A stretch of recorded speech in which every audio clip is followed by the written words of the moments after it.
Bismillahirrahmanirrahim. Assalamualaikum warahmatullahi wabarakatuh.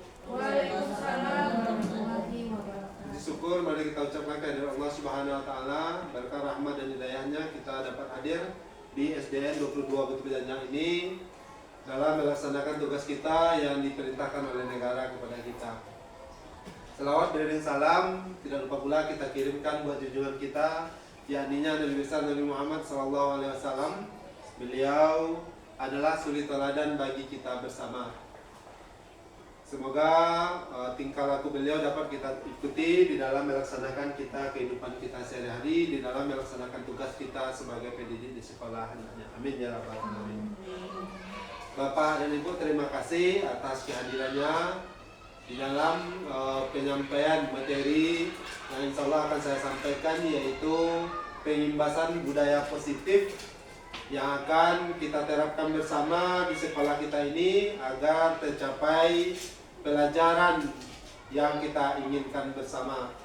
Baiklah, saya perkenalkan, nama saya Afrila Warman, CGP Angkatan 10 Kabupaten Solok, yaitu dan didampingi oleh pengajar praktik saya yaitu Bapak Ronaldo Spitra dan Ibu Pasil saya yaitu Ibu Haswinda Abdi. Bapak dan Ibu, kita lanjutkan, yaitu pengimbasan budaya positif. Jadi materi ini terdapat dalam materi modul 1.4 di dalam materi pelatihan pelajaran CGP, yaitu di mana materinya yang pertama disiplin positif dan nilai-nilai kebajikan universal. Yang kedua, teori motivasi, hukuman, dan penghargaan. Yang ketiga, kebutuhan dasar manusia. 4, posisi kontrol. 5, keyakinan kelas. Dan 6, segitiga restitusi. Nanti akan kita bahas satu persatu, Bapak dan Ibu. Yang pertama, apa itu disiplin positif? Ini dua kata, yang pertama disiplin dan kedua positif.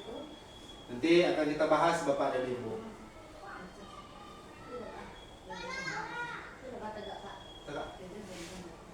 Jadi yang pertama, ini ada pertanyaan pemantik yang dapat yang sering kita lakukan di dalam kelas. Yang pertama, hukuman dapat mendisiplinkan anak. Itu sering kita lakukan. Yang pertama, hukuman dapat mendisiplinkan anak. Yang kedua, pemberian hukuman dengan hal positif seperti membaca, membersihkan halaman, sekolah, dan dapat mendisiplinkan anak. Yang ketiga, memberikan penghargaan dapat memotivasi belajar anak. Ini pada umumnya sering kita lakukan Bapak dan Ibu. Hukuman, apa dia terlambat, kita berikan berdiri di luar atau berdiri di depan. Yang kedua, disiplin positif. Hukuman positif lainnya, apabila dia tidak buat PR, tetap kita suruh buat PR, berdiri atau membuat PR secara berdiri atau membuat PR di luar. Itu juga positif Bapak dan Ibu, tapi itu bertentangan dengan disiplin positif Bapak dan Ibu. Memang kegiatan tersebut positif, tapi bertentangan dengan disiplin positif. Yang ketiga, memberikan reward atau penghargaan. Agar kalau nanti ada sebagian anak yang suka seperti itu dan ada juga sebagian anak yang tidak suka diberi reward. Jadi ada orang nyarok saya kalau dah lagi biti ribu oleh bisa nak nambah untuk melaksanakan kebaikan selanjutnya. Dan namanya melakukan perbaikan selanjutnya atau mengerjakan tugas selanjutnya. Wah, ada lagi biti ribu, wah ada lagi hadiah ribu lah. Berarti itu juga salah Bapak dan Ibu. Kita lanjutkan. Jadi ini makna yang dikatakan disiplin Bapak dan Ibu. Disiplin positif adalah proses pembelajaran merupakan suatu pendekatan mendidik anak untuk melakukan kontrol diri dan pembentukan kepercayaan diri.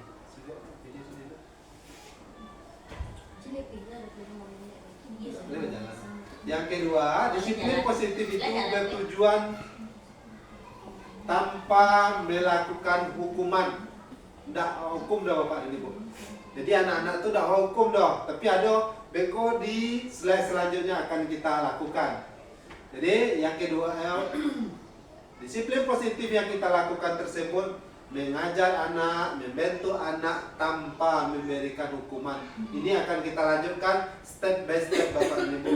Lambat-lambat tidak bisa merubah seperti membalik telapak tangan itu harus ditanam kepada kita Bapak dan Ibu. Kalau seandainya ada target kita 10, hari ini kita lakukan 1, minggu depan kita lakukan 1, dan selanjutnya seperti itu. Jadi tujuan dalam membentukkan karakter anak tercapai. Jadi selanjutnya, namun budaya kita, disiplin telah berubah menjadi sesuatu yang dilakukan seseorang kepada orang lain untuk mendapatkan kepatuhan dan kecenderungan. Adalah menghubungkan kata disiplin dengan tidak nyamanan. Jadi banyak dewa mendisiplinkan itu tidak membuat nyaman anak-anak wadah. Tidak senang anak-anak wadah disiplinnya kadang-kadang. Aduh, memang hari hujan sebelumnya memakai sepatu yang melanggar, kita marah-marah, walaupun itu memang disiplin Bapak dan Ibu, tapi membuat anak-anak kita tidak nyaman. Tetapi ada cara-caranya nanti Bapak dan Ibu akan kita lakukan. Kedua, teori motivasi, hukuman, dan penghargaan. Jadi, memberikan motivasi kepada anak. Yang pertama, untuk menghindari ketidaknyamanan, hukuman apabila saya tidak melakukannya. Jadi motivasi dulu, itu eksternal dari luar datangnya. Yang kedua, mendapatkan imbalan dari orang lain. Jadi itu eksternal juga. Jadi bisa jadi eksternal, bisa jadi internal, itu mengharapkan imbalan. Apabila melakukannya, lakukan imbalannya untuk awak. Itu bisa jadi dari luar maupun dari dalam diri kita. Yang ketiga, untuk menghargai diri sendiri, itu motivasi kita berperilaku. Kita lanjutkan Bapak dan Ibu. Ada sampai apa Ibu? Enggak. Nah, ini refleksinya mengenai penyampaian yang di atas tadi, yaitu melakukan sesuatu, mendapat senyuman dari orang lain. Jadi mengharap. Ada yang sebahagian melakukan sesuatu itu mengharapkan dari orang lain untuk mendapatkan hadiah, mendapat senyuman, mendapat penghargaan. Jadi itu akan kita coba Bapak dan Ibu untuk memperbaikinya. Jadi kita lakukan semampu kita, step by step, hari per hari kita lakukan perbaikan Bapak dan Ibu. Jadi ini yang mulai-mulai kita lakukan Bapak dan Ibu, yaitu disiplin positif atau mendisiplinkan anak tanpa ancaman. Jadi sebelumnya awak lakukan, kalau seandainya pakai sepatu melanggar, awak tanggaan muka langsung emosi awak naik Bapak dan Ibu. Jadi kini kita perbaiki cara tersebut Bapak dan Ibu tanpa ancaman. Kalau suara awak tinggi berarti termasuk kita mengancam anak tersebut. Itu yang akan kita perbaiki dengan cara bukan membiarkan anak melakukan apa yang mereka mau. Tidak model itu loh Bapak dan Ibu. Apa yang ketujuh dia apa dia saja tidak model itu loh Bapak dan Ibu. Yang kedua, bukan menghukum dengan memukul atau membentak. Yang ketiga, membantu anak mengembangkan kontrol dirinya. Jadi kalau seandainya memangnya salah, bantunya mengontrol dirinya Bapak dan Ibu. Yang kedua, mengajari bagaimana mengambil keputusan. Jadi kalau seandainya melanggar, kalau seandainya hukuman yang kita berikan, besok berarti bisa jadi dia malas datang atau ada rasa menongkol di dalam hatinya. Tapi kalau kita mengajari dia mengambil keputusan yang baik, berarti keputusan itu datang dari dalam dirinya. Yang ketiga, mengajarkan sikap respect terhadap perasaan orang lain.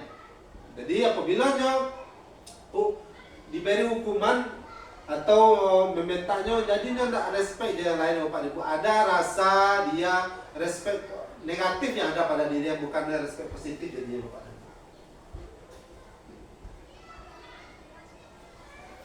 Jadi kegagalan dari hukuman dan perbedaan dengan melakukan kedisiplinan. Kalau dihukum anak akan tersakiti, konsekuensinya anak tidak nyaman, seharusnya anak mendapatkan penguatan. Tuh, jika dilakukan yang pertama hukuman, anak akan merasa tersakiti, perasaannya tidak nyaman. Yang seharusnya kita lakukan adalah mendapatkan penguatan, mengetahui apa yang mereka lakukan tersebut. Yang kedua, perilaku pasif agresif meningkat. Jadi setiap hukum akan melalui terasa kalau seandainya tidak hukum agak bare tadi akan membawa lalu atau mengulangi kembali. Tapi bila hukuman ditingkatkan mereka akan patuh. Jadi itu yang harus kita hindari Bapak Ibu. Jadi konsekuensinya penguatan hanya bertahan pendek. Jadi peraturan itu kalau seandainya tidak wajib ke hukuman balik akan habis peraturan itu. Jadi kalau seandainya hukuman yang kita berikan, peraturan yang kita terapkan tersebut akan menjadi hilang. Jadi seharusnya kita menyelesaikan masalah peraturan tersebut untuk anak dan untuk kita bersama. Nah, tingkahlah yang kita lakukan secara negatif itu ancaman yang kita berikan kepada anak. Awas kalau dilakukan lagi, dan ulang ledak, kan itu. Awas kalau ulang balik, awas kalau dikerja balik. Jadi nada waktu dan bawaan mimik wajah waktu akan tertanam oleh anak. Jadi untuk menetralkannya, lakukan harus lakukannya lakukan apa yang saya katakan. Jadi stimulus. Jadi kalau seandainya dia melanggar, maka harus kita katakan seperti itu. Lakukan apa yang saya katakan. Jadi kalau seandainya ini melanggar, besok jangan diulangi lagi. Jadi awas kalau lakukan, maka berbeda cara penyampaiannya dan maknanya pun berbeda Bapak dan Ibu. Jadi positifnya apa yang harus dilakukan kalau seandainya seperti ini. Jadi pakai sepatu salah, terlambat masuk atau berbalik dalam belajar, yang kita tanyakan apa yang harus sesungguhnya dilakukan agar jangan terulang kembali. Jadi itu Bapak dan Ibu. Kalau negatifnya hukuman tuh awak paksakan anak tuh, awak pasonya agar melakukan itu. Tetapi kalau seandainya dinetralkan, awak stimulusnya, awak responnya, umpamanya dia memang tidak bisa membuat, tak harus awak paksa Bapak dan Ibu, tetapi awak bantu, awak stimulus, awak pancing 5 sampai 5 bisa. Kalau negatifnya hukuman kok tergolong menyalahkan dirinya yang salah. Sebenarnya tidak salah ada Bapak dan Ibu, memang kondisi, situasi dan keadaannya seperti itu. Jadi kita dorong untuk tidak berlaku seperti itu, kita arahkan ke arah yang positif lagi. Nah, ini lagi perbedaan hukuman, konsekuensi, restitusi. Jadi anak itu kalau acok dihukum akan menyembunyikan masalah. Jadi apa yang ada pada diri anak itu tidak terbuka ada Bapak dan Ibu. Kalau seandainya aku dikoncak lalu dutur sewak lain agar awak tak kena berang dot, awak tak kena hukuman dot. Tapi kalau seandainya konsekuensi awak dia, anak akan taat peraturannya. Jadi kalau restitusi yang kita lakukan, murid akan belajar untuk menyelesaikan atau memecahkan masalahnya.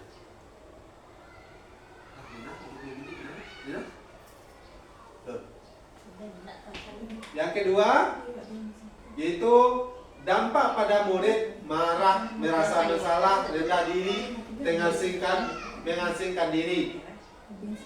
Jadi dampaknya kepada anak itu dia suka marah-marah, dia suka malu, dia suka berang-berang ke kawan karena dia selalu dimarahi dan teman yang lain juga akan mengejeknya. Jadi dan seperti itu yang harus kita lakukan. Jadi kalau seandainya konsekuensinya setelah anak itu marah, maka dia akan kehilangan haknya. Umpamanya dimarahi untuk tagak di luar, jadi haknya untuk belajar pagi itu tidak dapat bersama kita. Apa pelajaran pagi itu tidak dapat bersama kita. Jadi restitusinya murid anak tidak kehilangan waktu. Jadi tetap lakukan perbaikan, Jadi pelajaran yang awak sampaikan pagi tadi akan tetap diikuti oleh anak. Jadi waktu dan semangatnya pagi itu untuk datang belajar atau untuk mengikuti pelajaran tidak hilang. Yang selanjutnya, hukuman itu tiba-tiba tidak diharapkan, sangat menyakiti atau melukai. Jadi kalau konsekuensi, harapkan kegiatan tersebut masuk akal. Yang restitusinya, jika mereka salah, maka kita lakukan, mengajak untuk melakukan restitusi terhadap anak kita itu. Kalau hukuman dibuat oleh guru, konsekuensi dibuat oleh guru dan anak. Kalau restitusi dibuat oleh anak. Jadi kesepakatan yang dibuat di dalam kelas itu seharusnya anak yang mereka yang membuat bersama, mereka yang melakukan, kita cuma mengontrol, mengingatkan, memandu dan sebagainya. Jadi kesepakatan, umpamanya dia hadis senior itu berpakaian seperti itu, duduk seperti itu, mereka yang menentukan, bukan kita yang membuat. Berbeda dengan hukuman, berbeda dengan konsekuensi. Kita harus melakukan restitusi agar setiap kegiatan yang ditentukan oleh anak tersebut mereka yang melakukan dan mereka yang mengambil kesimpulan apa yang harus mereka lakukan. Dan selanjutnya, hukuman itu menyakitkan. Guru selalu menyalahkan, mengkritik, menyindir, merendahkan. Jadi kalau seandainya konsekuensinya, apabila itu dilakukan oleh guru menyatakan peraturan itu salah. Itu hanya peraturan yang disampaikan oleh guru. Kok konsekuensinya? Kalau seandainya membuat salah, kok konsekuensinya? Tapi kalau restitusi, guru hanya menguatkan. Apakah ini salah, nak? Betul nak kalau jadi ke nak? Salah apa betul perbuatan itu? Jadi itu guru hanya menguatkan untuk menyelesaikan, dalam membimbing menyelesaikan masalah yang terjadi terhadap anak. Selanjutnya Bapak Ibu. Ini hukuman atau konsekuensi. Jadi apabila ada hukuman, guru mencatat dalam buku 100 kali dalam buku, saya tidak akan terlambat lagi. Kan banyak perintah hukuman acok itu. Kalau acok yang terlambat, acok main di luar lu sebelum masuk kelas, itu banyak atau hukuman itu yang awak buat itu berbentuk hukuman. Jadi banyak lah pandai yang menulis seharusnya tidak itulah sebenarnya pelajaran lah ada yang baru, tapi dia kena hukum jangan menulis di luar atau di dalam kelas tanpa mengikuti pelajaran. Atau hukuman yang diberikan guru, lari sepanjang lapangan, atau membersihkan coret yang dibuat di meja tulis. Itu kok bisa konsekuensi Bapak dan Ibu. Kalau seandainya konsekuensi yang dibuat bersama oleh guru dan murid, kalau seandainya melakukan kesalahan, kau yang harus lakukan. Bersihkan coretan yang dibuat. Berarti coret-coret meja, berarti yang membersihkan kembali. Itu Bapak dan Ibu.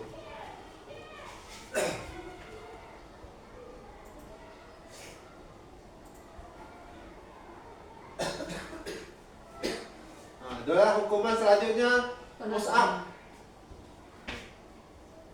Jadi push up itu hukumannya. Ikut di bawah lah. Menghentikan kertas tugas. Jadi tugas yang dibuat, yang dicoret, tugas kawan harus diganti kembali. Itu termasuk konsekuensi Bapak. Kita lanjutkan.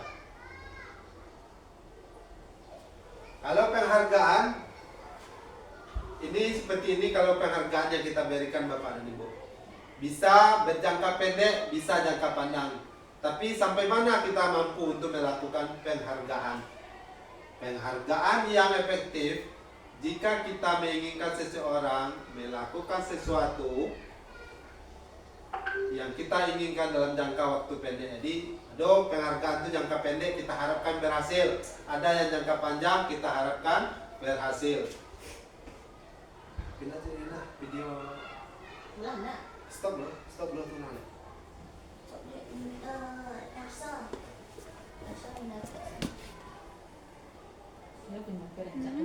Mau untuk stop. Nak saput. Hah? Ya sejam. Tiga mana?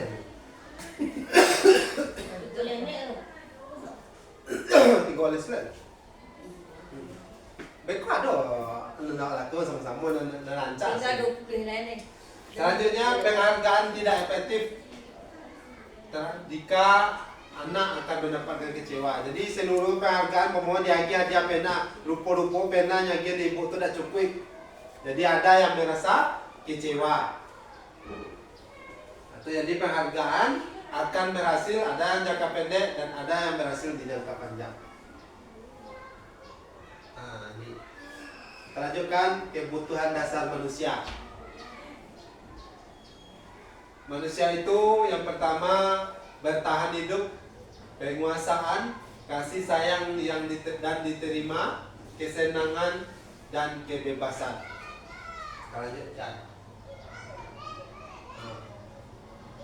Posisi kontrol restitusi. Nah, kita ambil mulai masuk ke restitusi Bapak dan Ibu, di mana Ki Hajar Dewantara maupun di Negosen mengartikan disiplin sebagai bentuk kontrol diri, yaitu belajar untuk mengontrol diri agar dapat mencapai suatu tujuan yang mulia. Tujuan mulia di sini yaitu mengacu kepada nilai atau prinsip mulia yang dianut oleh seseorang. Jadi itu tujuan yang diharapkan oleh Ki Hajar Dewantara agar pendidikan ini mendapat tujuan yang mulia terhadap diri pribadi, terhadap anak tersebut yang akan diperoleh setelah menyelesaikan pendidikan. Itu yang diharapkan oleh Ki Hajar Dewantara, Bapak pendidikan kita. Posisi kontrol yaitu penghukum. Jadi awak dan 5 awak ini Bapak dan Ibu sampai 5 awak. Kalau penghukum, seorang penghukum bisa menggunakan hukuman fisik baik secara verbal maupun tidak verbal. Guru menerapkan hukuman dengan berkata, kau nanya kita lakukan dan akan kita perbaiki di hari demi hari. Yang pertama, hukuman yang acau kecil anak itu patuhi aturan saya. Kalau tidak, atau awas, ndak buat, awas beko. Itu kan semacam hukuman kepada anak, harus anak tersebut mengerjakan pelajaran tersebut. Kamu, kalau ini acau salah, kecil, kamu selalu saja salah tuh. Awak setahu yang bersalah, awak setahu yang membok, awak setahu itu yang harus kita hindari. Yang kedua, selanjutnya selalu, pasti selalu yang terakhir selesai. Jadi itu yang harus kita hindari layalehnya, baru bisa menulis, berusaha sebaik mungkin, tetapi hanya itu mampunya. Nah, jadi ucapnya itu, jadi itu akan hukuman tersebut akan mengganggu perkembangan dirinya. Jadi nada menghukum itu Bapak dan Ibu tinggi, bahasa tubuhnya, matanya melotot, wajahnya merah, itu kalau menghukuman Bapak dan Ibu. Hasilnya dari hukuman tersebut kemungkinan anak marah, mendendam, melampiaskan kepada yang lain. Ada anak usil diacak karena merah, keluar sifat bungo kan, keluar nyalakan pintu kan. Jadi itu kalau seandainya nyendak menerima dihukum, ada anak yang suka dihukum, ada yang tidak suka dihukum. Kebanyakan tidak suka dihukum. Jadi kalau seandainya dihukum, akibatnya seperti ini Bapak dan Ibu. Dan yang dilakukan ikut seperti contohnya dilakukan oleh guru. Itu yang akan kita perbaiki di masa selanjutnya. Nah, di polisi tadi menghukum. Posisi kontrol itu 5. Yang pertama tadi menghukum, yang kedua membuat merasa bersalah. Pada posisi ini, suara guru agak mulai lembut. Kalau terlambat, bapak terlambat nak.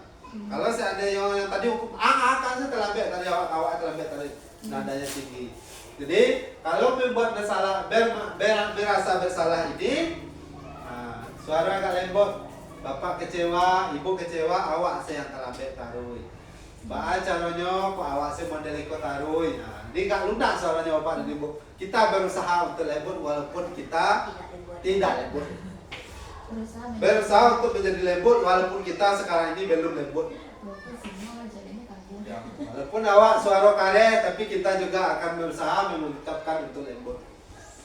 Membuat merasa bersalah ini Bapak dan Ibu, suaranya agak halus, agak sedih, agak membelas Bapak dan Ibu. Ya, bahasa tubuhnya jadi agak mendaki awak ke anak.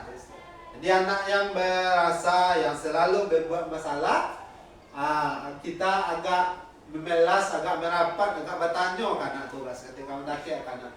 Hasilnya berkemungkinan anak yang bermasalah tersebut akan bertahan, akan tertanam di dalam hatinya, menahan perasaannya. Apabila dia menyakiti diri sendiri atau orang lain, dia akibatnya tidak bisa lah. Akibatnya kalau seandainya awak lakukan itu akan berkurang dia melakukan atau menyakiti diri dan orang lain. Nanti lah mulai berarti orang-orang lawak kenal-kenali anak awak. Kalau seandainya mereka bersalah. Kita lanjutkan posisi kontrol yang ketiga. Ini apa Pak Ibu?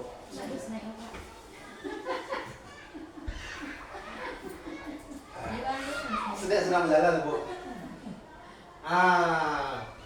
Ini posisi kontrol yang dilakukan guru yang ketiga, yaitu posisi ini biasanya guru tidak akan menyakiti lelahnya seperti teman ya Pak Ibu, seperti teman kawan. Namun guru juga harus berupaya untuk mengontrol murid tersebut. Guru akan berkata, ayo bantulah demi bapak, demi ibu, kerajaan lain, buatlah tugasnya lain, agar ini tugasnya agar cepat sudah, kita sama-sama cepat pulang. Jadi agak ada rasa sama besar ungkapannya bapak dan ibu. Jadi anak tuh agak sentuh, mulai sentuh bapak dan ibu. Jadi awak mulai ya anak-anak.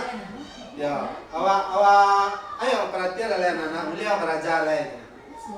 Tapi kalau seandainya yang hukuman tadi, cepatlah perhatian lah, ibu majalah, bapak majalah. Jadi itu kalau di teman ini tidak bertemu bapak dan ibu. Nah, awak beraja lah. Ayo kita mulai, kita bantu. Jadi itu yang harus kita lakukan bapak dan ibu. Suaranya mulai ramah, akrab, bercanda dengan bahasa tubuhnya bapak dan ibu.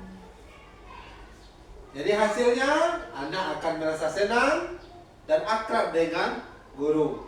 Ini kebanyakan bapak dan ibu dilakukan oleh guru-guru senior. Jadi kita walaupun junior kita harus berusaha untuk senior walaupun karbitan bapak dan ibu. Bagaimanapun kita harus menjadi teman bagi anak-anak. Sekurang-kurangnya kalau tidak bisa yang nomor 4, nomor 5 nanti kita nomor 3 ini harus bisa kita cobakan bapak dan ibu. Kita lanjutkan posisi kontrol yang keempat. Memantau Pak dan Ibu. Memantau berarti mengawasi.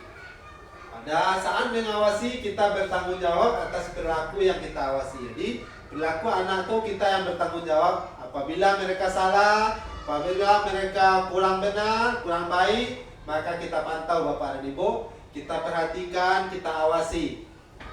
Memantau berdasarkan peraturan dan konsekuensinya konsekuensinya dengan menggunakan sanksi. Pertanyaan yang diajukan oleh guru sebagai pemantau adalah apa yang telah kamu lakukan? Umpamanya membuat tugas yang disuruh A, yang di kerajaan B. Bako iko yang dilakukan. Kenapa yang tidak tugas ibu yang dilakukan? Jadi kalau seandainya tidak tugas ibu yang buat, tidak tugas yang dimuka buat, apa konsekuensinya nak? Apa masalahnya nak? Apa yang akan awak terima nak? Itu yang harus awak lakukan. Yo, bako jalan-jalan sana, bako digaduh kawan nak. Jadi itu agak awak pengawas awak di bawah Pak Ibu. Kalau seandainya anak tidak ada cerita istilah suaranya karya Pak Ibu. Bila anak-anak itu berjalan waktu ibu bapaknya menyampaikan pelajaran. Kita tanya, kenapa berjalan nak? Kenapa tidak duduk di kursinya nak? Itu yang harus kita lakukan Bapak Ibu. Suaranya datar, bahasa tubuhnya formal. Jadi murid dengan hasilnya murid akan memahami konsekuensi yang harus dijalankan karena melanggar salah satu peraturan sekolah. Jadi kalau berjalannya sambil ibu beraja nak, apa yang awak terima jadinya nak? Apa kerugian yang awak terima jadinya nak? Ada dah awak rugi jadinya nak? Jadi itu yang kita lakukan Bapak dan Ibu. Jadi itu pemantau. Nanti ini. Yang kelima, posisi kontrol yang kelima yaitu sebagai manajer.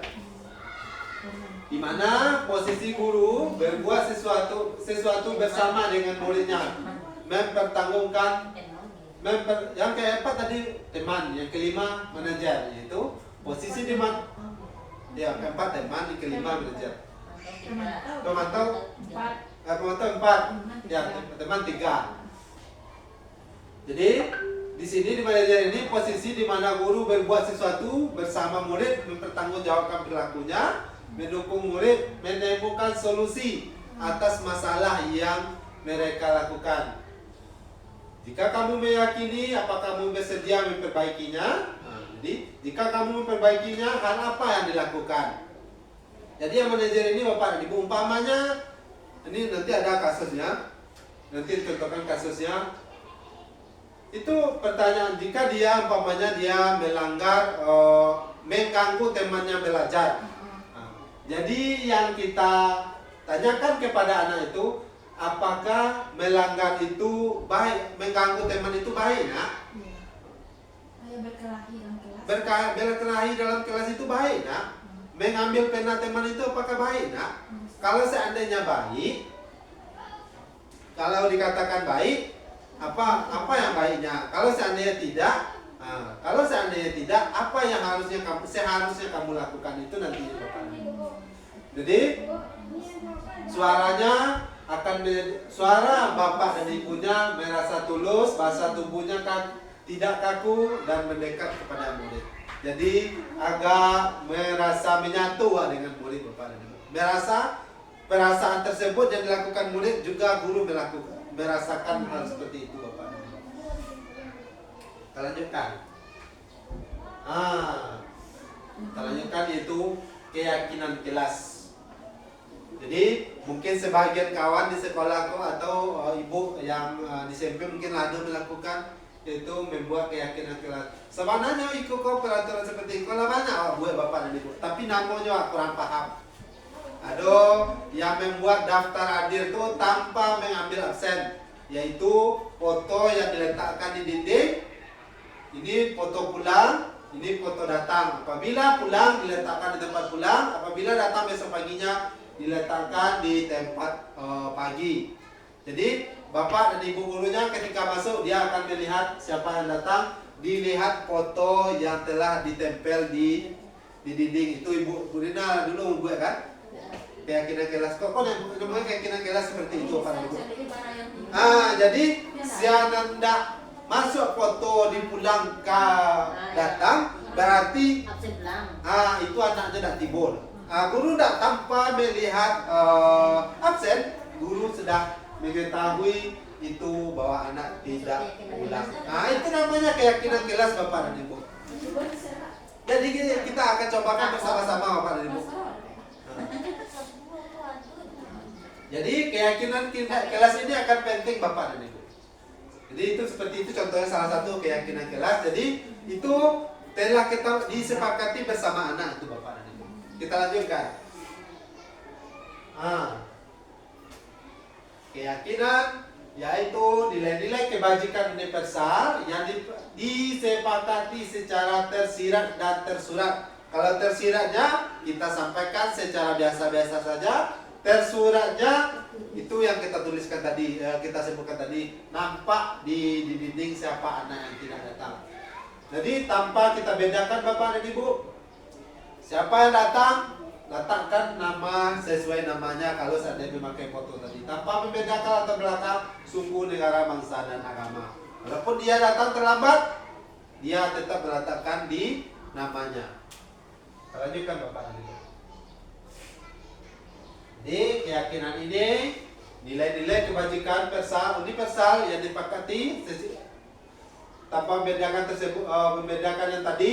Nilai tersebut dapat berupa adil, kehormatan, peduli, integritas, kejujuran, dan pelayanan. Kita ambil adil Bapak dan Ibu. Siapapun yang datang tetap mengambil punyanya, itu adil. Kejujuran, yang jujur harus jujur seluruhnya karena dia mengambil hanya fotonya. Tidak mungkin mengambil fotonya karena teman dia belum mengetahui datang atau tidak datang. Bertanggung jawab memindahkan foto yang dari pulang ke datang tadi apabila dia datang pada pagi harinya. Lanjut, mandiri, berprinsip keselamatan, kesehatan, dan lain-lainnya. Itu kesepakatan kelas Bapak dan Ibu, keyakinan kelas. Nah, jadi ini langkah-langkah membuat prosedur pembentukan keyakinan kelas. Langkah-langkah membuat keyakinan kelas di kelas ini, apapun bentuknya, keyakinan kelas ini bisa kita buat dari kelas rendah sampai ke kelas tinggi, tergantung sesuai kemampuan, kesanggupan anak-anak kita di dalam kelas. Yang pertama, mempersilahkan murid untuk bercurah pendapat. Jadi yang keluarkan pendapatnya apa akan kita lakukan selama 1 semester ini, yang keluarkan dulu. Setelah itu baru kita sepakati untuk di kelas kita. Yang kedua, mencatat semua masukan-masukan di papan tulis. Jadi guru mencatat, membantu. Umpamanya kelas rendah berarti gurunya yang membantu. Kalau kelas tinggi, gurunya bisa duduk di meja dan temannya bisa menuliskan di depan. Yang ketiga, susunlah keyakinan kelas tersebut sesuai prosedur, serta gantilah kalimat-kalimat dalam bentuk menjadi positif. Kalau ada yang negatif, kita ubah mengarah ke jadi positif.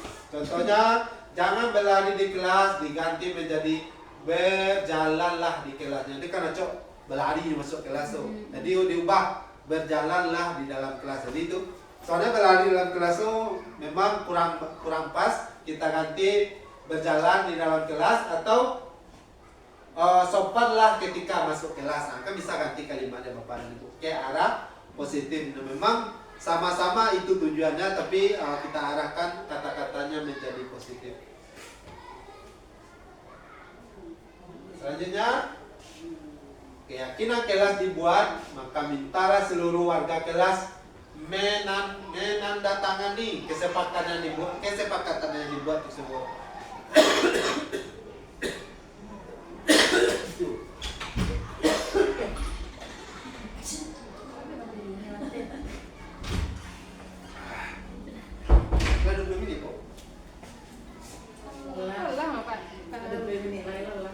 Keyakinan kelas selanjutnya diletakkan di dinding.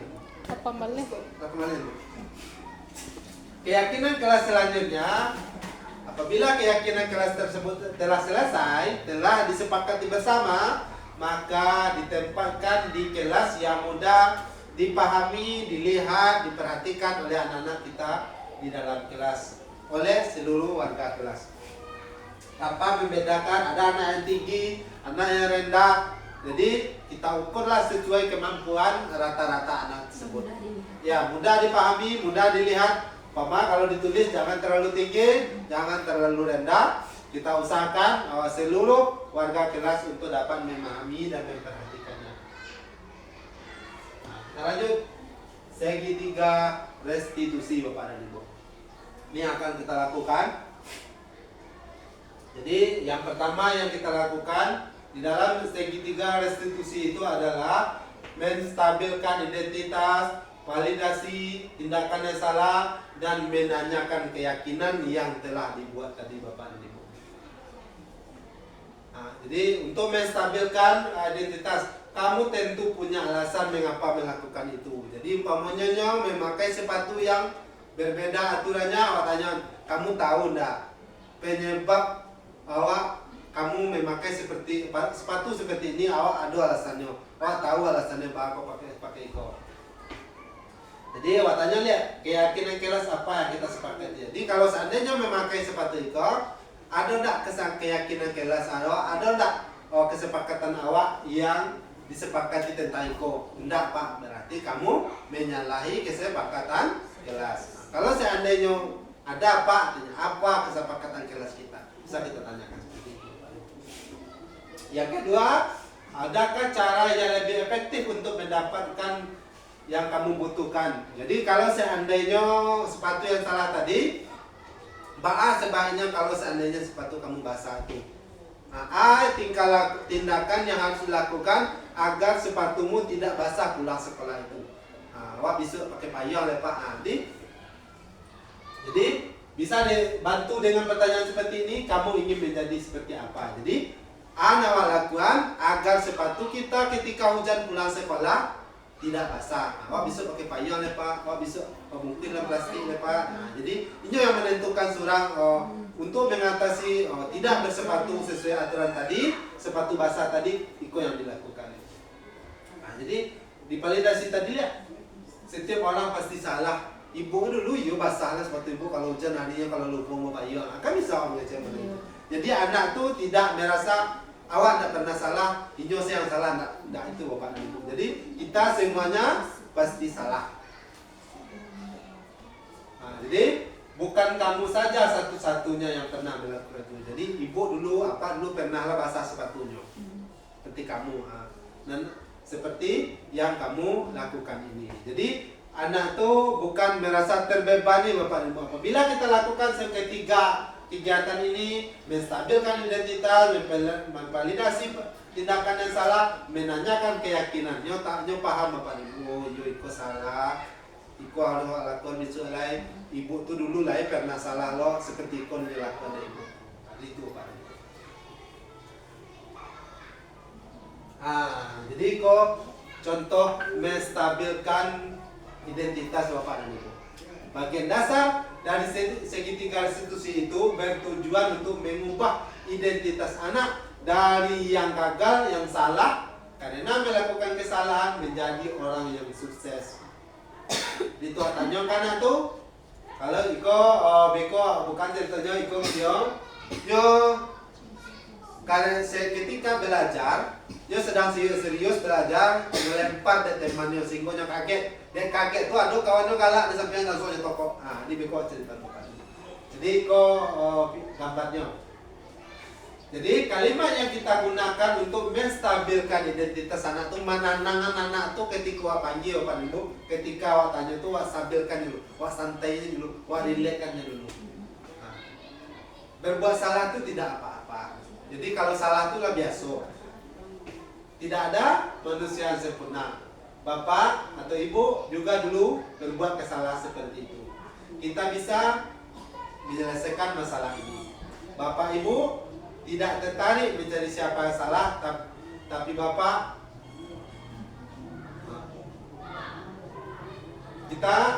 bapak dan ibu tidak tertarik mencari siapa yang salah. Bapak ibu nak persalahan siapa yang salah, siapa yang memulai dulu, dan itu dapat cari dong. Jadi bapak kamu akan sedang menjadi teman yang baik untuk dirimu. Jadi kalau seandainya lawat tahu rasa itu salah, bapak ibu yang salah, jadinya akan paham dengan dirinya. Pindah saja kok. Latihan pindah.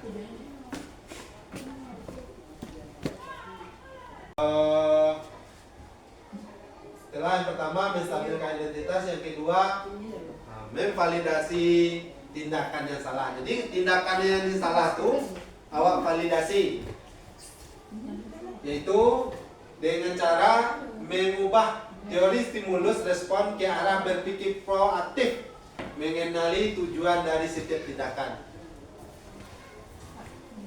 Kadang-kala kita tidak suka dengan anak yang merengek, tapi bila itu mungkin anak itu harus dapat perhatian kita bersama. Dalam memvalidasi tindakan yang salah ini, hal yang harus kita lakukan yang pertama atau yang bisa kita lakukan adalah padahal kamu bisa melakukan yang lebih buruk daripada itu. Jadi kalau saya sempat nyempukul, tak tertahan emosinya, bisa jadi nyempukul jalan. Tapi karena dia sempat menahan emosinya, dia hanya satu kali memukul itu. Kita puji itu bapak itu. Yang kedua, kamu pasti punya alasan melakukan hal itu. Awak punya alasan tak mengawal tokonya tadi. Awak punya alasan tak mengawal salah membuat itu tadi. Selanjutnya kamu boleh mempertahankan sikap itu, tapi kamu harus menambah sikap yang baru. Jadi kalau seandainya hanya memukul saat ini 4, selanjutnya kamu tidak boleh memukul lagi. Untuk acara selanjutnya, kesalahan selanjutnya tidak boleh 4 lagi. Kamu boleh hanya 1. Berarti itu menambah sikap yang baru dari yang P memukul kawan menjadi 1 memukul kawan. Jadi kita itu tindakan memvalidasi tindakan yang salah. Yang ketiga, menanyakan keyakinan kelas. Keyakinan yang telah disepakati di dalam kelas. Teori kontrol yang ketiga siap dihubungkan dengan nilai-nilai yang dia percaya dan berpindah menjadi orang yang dia inginkan. Pertanyaan yang dapat dilakukan untuk menanyakan keyakinan kelas ini adalah apa yang kita percaya sebagai kelas atau keluarga. Yang kedua, apa nilai umum yang kita sepakati. Yang ketiga, apa bayangan kita tentang kelas yang keempat, kamu mau jadi orang seperti apa. Kita contohkan seperti Kyo tadi. Kalau Kyo tadi kasusnya itu memukul teman. Jadi kalau seandainya memukul teman itu baik atau salah? Nah, salah Pak. Apakah kamu untuk selanjutnya akan seperti ini? Tidak Pak. Dia datang dari dirinya untuk mematuhi peraturan bahwa itu salah dan tidak akan mengulangi kembali. Itu yang kita lakukan. Lanjut kalau Pak Ibu. Nah, ini kasusnya. Kasus yang angket tadi, wawancara Wikio tadi. Ketika proses pembelajaran, siswa sangat fokus untuk belajar. Tetapi juga ada beberapa mereka tidak terpengaruh dengan bagaimanapun situasi, bagaimanapun sehingga mereka juga sempat untuk mengganggu temannya saat belajar. Jadi kasus angkat kelas 5, siswa gurunya sedang fokus belajar, gurunya sedang baik menyampaikan materi, tetapi juga ada beberapa oknum siswanya yang tidak fokus sehingga dia sempat juga untuk mengganggu temannya yang lain. Dengan apa dia mengganggu temannya yang lain? Yaitu Kyo dilempar yang mengenai kepalanya dengan kertas yang telah dibulatkan oleh temannya. Jadi yang fokus Kyo duduk di muka, fokus belajar, sehingga temannya yang usil yang tak fokus belajar tadi dibuatkan kertas yang dibulat dan dilemparkan ke depan. Sehingga mengenai Kyo, sehingga membuat ia menjadi kaget. Langsung memukul temannya yang ketawa dengan buku. Jadi kawannya yang di sampingnya galak ketawa karena kepala Kyo dilempar dengan kertas, sehingga Kyo ini tidak tertahan emosinya, maka dia langsung memukul temannya dengan buku. Sehingga membuat kelas menjadi gaduh. Berdasarkan kejadian tersebut, Kyo saya panggil ke ruang guru. Setelah saya tanya, ternyata Kyo sangat kaget sekali sehingga melakukan hal tersebut. Maka akhirnya saya tawarkan kepada Kyo untuk melakukan restitusi dan dia menyetujuinya. Nah, ini percakapan restitusinya Bapak Ibu. Kita cari contoh video. Ini video. Ini. Buku teman kata skill kan? Nama apa? Hah? Anak lain apa ya buat?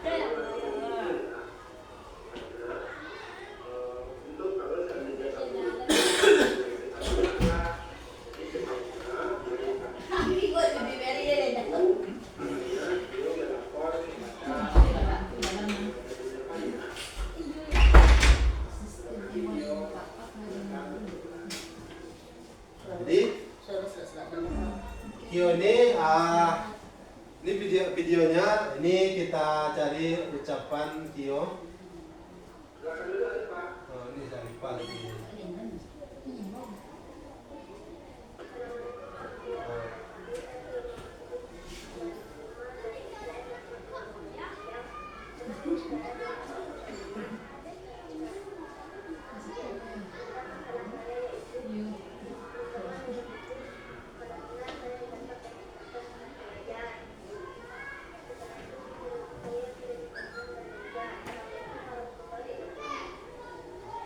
Bapak dan Ibu. Jadi apabila ada anak, itu yang kita lakukan Bapak dan Ibu. Apabila ada anak yang bermasalah di dalam kelas, baik itu melanggar tidak berpakaian dengan pas dengan aturan, baik belajar tidak baik, atau tidak sekolah atau sering libur, kita berikan penyelesaiannya Bapak dan Ibu. Jadi pertanyaan yang dalam penyelesaiannya, Bapak tanya, stabilkan identitasnya dulu. Kio, tahukah kenapa kamu? Tahukah Kio, tahu kenapa Bapak panggil ke sini? Tahu Pak, karena saya memukul teman dengan buku. Menurut Kio, perbuatan yang Kio itu benar atau salah? Salah Pak. Setiap orang pasti pernah melakukan salah, tapi jangan selalu berpatokan pada hal itu, karena kita harus perlu berusaha untuk menjadi lebih baik. Wah, pujinya sekali, wah masukan raso sekali Bapak Ibu. Jadi setiap orang itu salah, tetapi awak jangan selalu berbuat untuk salah, selalulah untuk berusaha menjadi baik. Kita lanjutkan, validasi tindakan yang salah. Kio, pasti ada alasan mengapa kamu memukul temannya. Jadi awak punya alasan surang kenapa hal itu kamu lakukan. Sekarang coba ceritakan kepada Bapak atau Ibu apa penyebabnya dilakukan hal seperti itu. Untuk menanyakan keyakinan, tindakan selanjutnya kita sudah membuat keyakinan kelas yang telah kita sepakati bersama. Keyakinan yang telah kita sepakati bersama. Apa itu? Toleransi, disiplin dan sebagainya bla bla bla, kita sebutkan apa kesepakatan yang kita pelajari. Apakah Kio meyakini keyakinan tersebut? Apakah kamu meyakini keyakinan tersebut? Yakin Pak? Ya Pak. Tuan tanya Maria, tanyakan kembali. Jika Kio meyakininya, apakah Kio siap untuk memperbaikinya? Lain mau mengubah kesalahan itu, menghilangkan kesalahan itu, siap Pak, siap Bu, wadah unang itu. Nah, rencana untuk memperbaikinya. Tindakan selanjutnya agar tindakan itu tidak terulang kembali. Dia tidak akan mengulangi lagi dan berusaha untuk sabar. Dia akan tidak mengulangi seperti itu. Dia usaha untuk sabar. Kalau seandainya tak kaji, dia tidak seperti itu. Mudah-mudahan tidak terulang. Nah, setelah dilakukan menanyakan keyakinan, itu dijawab apa perasaannya, lega atau sedih atau bagaimana, atau ada nak beban di dalam selanjutnya di dalam perasaannya setelah melakukan hal tersebut. Jadi itu Bapak dan Ibu, kita lanjutkan. Sampai terima kasih, salam dan bahagia. Jadi itu pelajaran Bapak dan Ibu dalam menyelesaikan tindakan yang salah di dalam kelas sekolah yang kita pelajari hari ini, yaitu dengan cara berbudaya positif. Ada Bapak Ibu yang ingin bertanya? Tanya Pak Cik. Tanya Cik Pak. Ini Bu. Yang tentang apa tadi Bu? Iya. Tentang apa tadi Bu? Masalah anak yang yakin menakutkan. Keyakinan kelas. Kok prosedur membuat keyakinan kelas, Bu?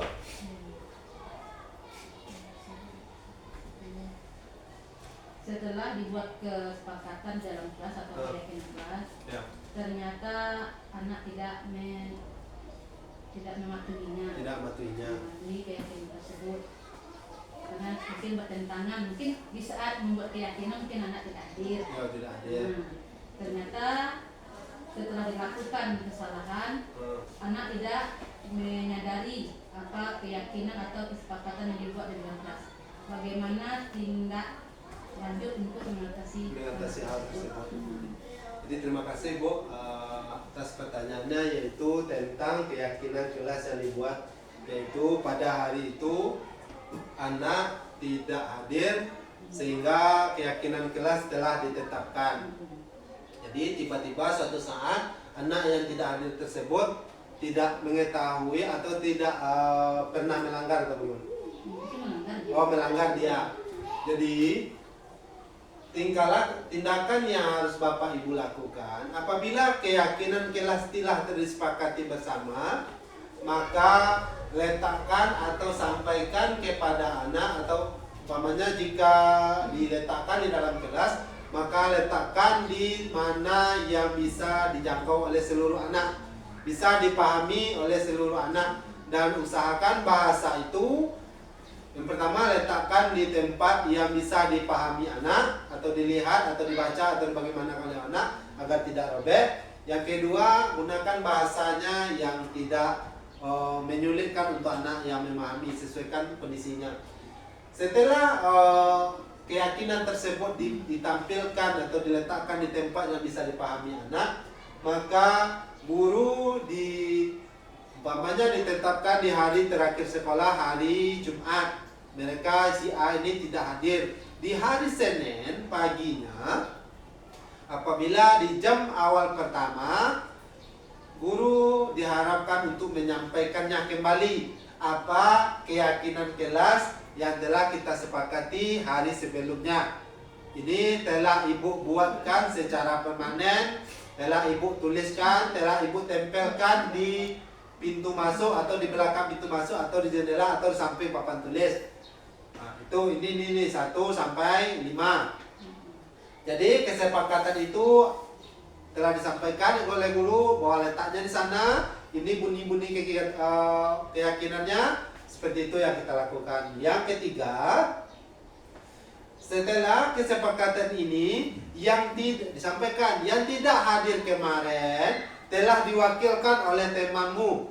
Bagaimanapun kamu mengikuti kesepakatan kelas yang dibuat oleh temanmu. Jika kamu tidak mengikutinya, maka kesepakatan tersebut yang akan memberikan yang memukul kesalahanmu.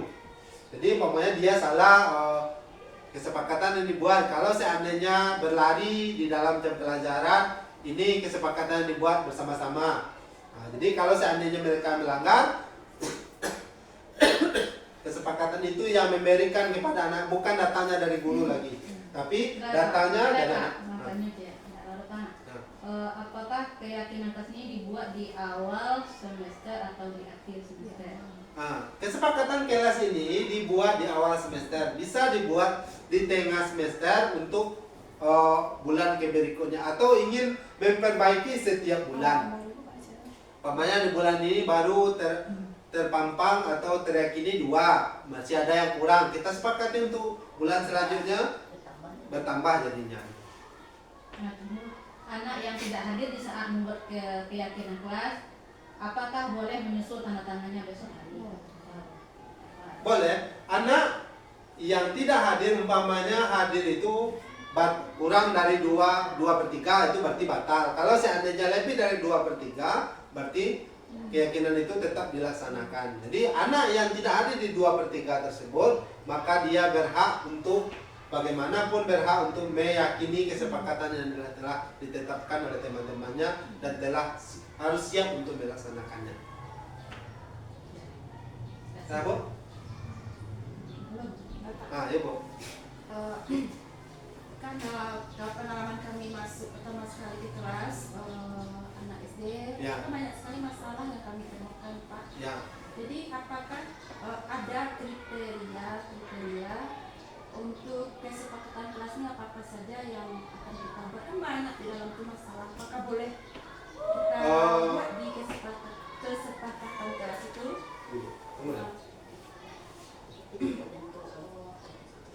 Ya. Kesepakatan yang seperti apa yang kita buat, Pak?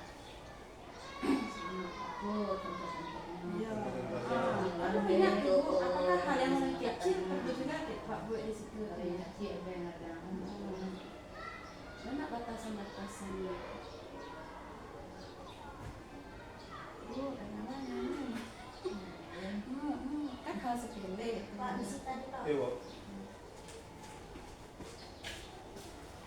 Nah, jadi nilai yang harus kita terapkan, yang kita sepakati bersama yaitu nilai yang pertama kesepakatan tentang keadilan. Ini seluruhnya harus adil, baik fisiknya yang kurang, baik fisiknya yang standar atau bagaimana, termasuk dalam keadilan. Ini seluruh nilainya bisa kita masukkan Bapak dan Ibu sesuai kesanggupan anak-anak kita.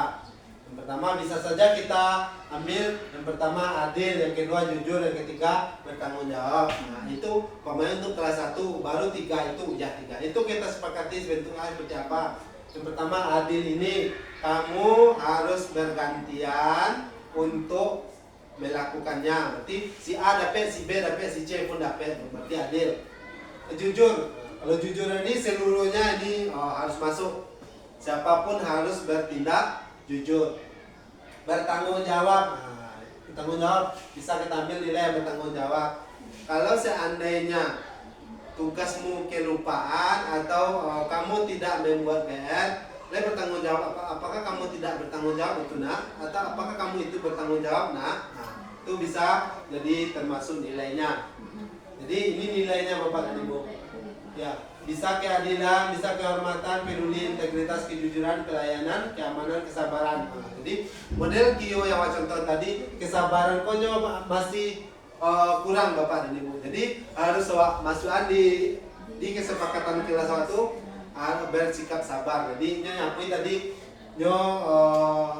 kaget, hilang sabarnya sehingga dia memukul. Jadi untuk selanjutnya kesabaran ini harus kita tanamkan.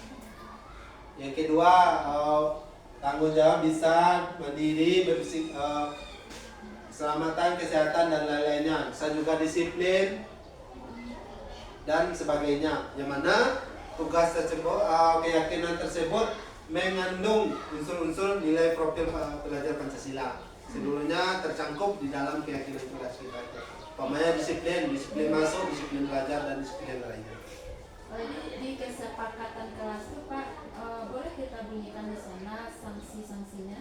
Tidak sanksi-sanksinya lagi Bu. Tadi kalau seandainya melanggar ini, kamu bagaimana tindakanmu?